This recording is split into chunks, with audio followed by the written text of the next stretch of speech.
Hi, my name is James Barnett, and this is my video essay. My first question is, what do you believe it means to be a leader at KIP? I believe what it means to be a leader at KIP is someone who inspires and sets the tone. And why that's important, why I believe that is that a lot of this work that we're trying to do uh, is is really audacious, and for a lot of people, it's easy to get excited about the vision, but the idea of the execution could be challenging to engage in. So, as a leader, your responsibility is to set up everyone in the space that's coming to help with this challenge, create the space and the conditions for them to be successful. For some teachers, or for some people, teachers, that may be requiring you to be the instructional leader that can model, guide, provide insight, offer support in areas that can improve instructional practice.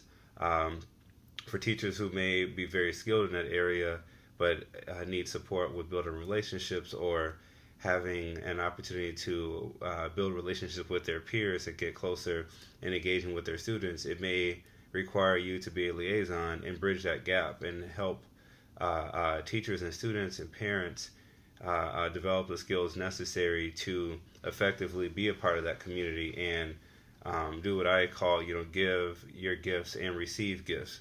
Um, um, I think the other thing about being a leader at KIP that's really important is, or what I think it means to be a leader at KIP, is somebody who has an unyielding belief in kids and the fact that all kids deserve a quality education, but also that all kids, if given the tools and the resources, can be successful in school. That is, I think that's those are essential elements of of what it means to be a leader at KIP.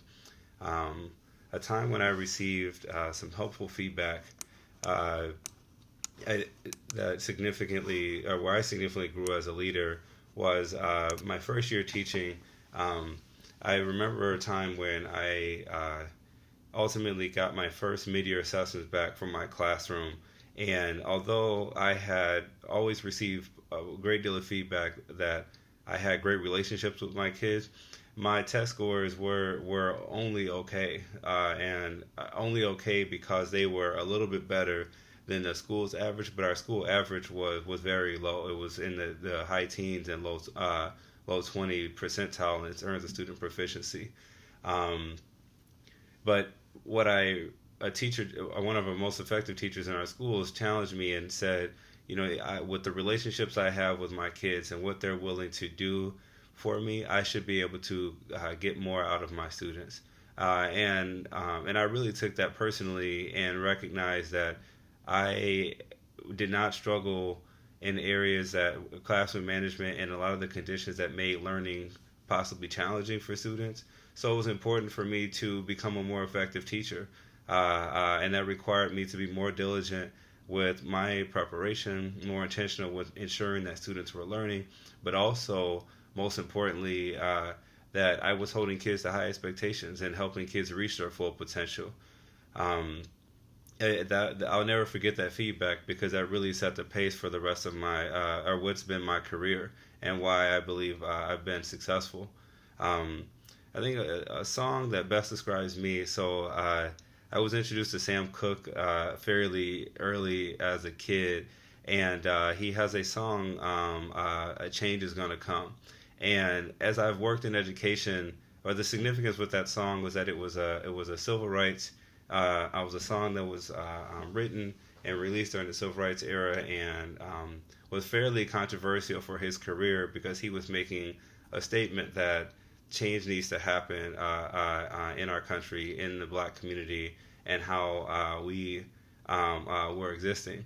And I see education and a lot of the issues around the achievement gap and equity and equitable access to quality education as a civil rights level issue of our generation. And that song really signifies my effort to be a part of that and to stay inspired to continue to have an impact.